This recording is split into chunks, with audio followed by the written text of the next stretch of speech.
The better you know your basic multiplication facts, the easier it will be for you to do double-digit multiplication. I'm going to show how to do this problem with using this strategy or algorithm and show why and how it works. So you can see there's more than one way to solve the problem, but you have to be consistent.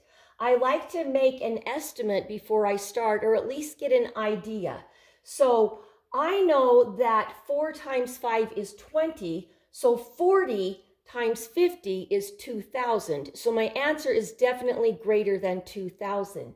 I see that 59 is almost 60, and 40 times 60 would be 2,400. So I'm thinking my answer is going to be really close to that. If 4 times 6 is 24, then 40 times 60 equals 2,400. So my answer is probably just a little bit more than that. I know if I come up with an answer like 120, I'm way too low. Or if I come up with an answer like 35,000, I'm way too high. So it's good to have a little base to know where it is you're going to be starting. So the first thing I'm going to do with this is 3 times 59. Let's start, instead of trying to overwhelm ourselves, let's do 3 times 59. So to make it easier, I'm going to cover that 4 and remind myself I'm only working with the 3. I know that 3 times 60 is 180. So my answer should just be 3 less than that, correct? Let's try it. 3 times 9 is 27. So I put down the 7 in the ones place. Yes, make that bigger.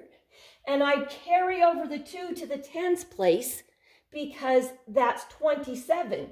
What I've done here is 3 times 9 equals 27. Okay, then I know that 3 times 5 is 15. So 3 times 50 is 150. So if I add those two together, I should get this. Let's try. 3 times 5 is 15. 15 plus 2 is 17.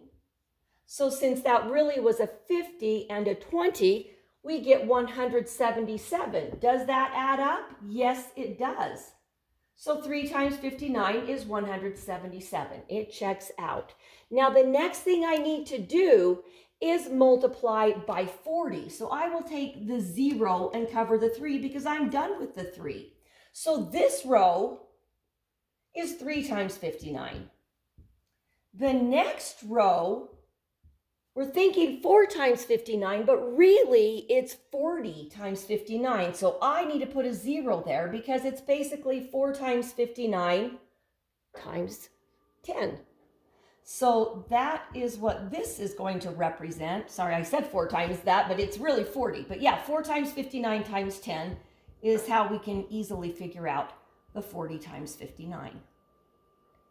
So in my head, I've already done 40 times 60 is 2,400. So should my answer be 40 less than that? Let's try it. 4 times 9 is 36. So I'm going to put the 6 there.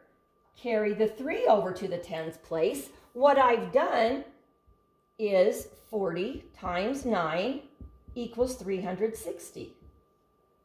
Then I do 40 times 50. 4 times 5 is 20. And I don't forget that 3 that I've carried over because of the 36, which if we put it in the right place is 360, right? So that would be 23, but if we put it in the right place, we see that 40 times 59 is 2,360. And then we add those together. So if I want to keep it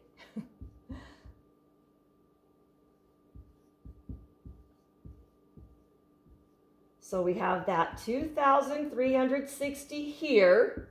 And the 177 here. See how it fits there? So whichever way you do it to check yourself, keep them in the correct place value, and that is how you will find your answer. 2,537 is greater than 2,400, but it's close. And so my answer checks out. That's how you do double-digit multiplication. Check it out more than one way.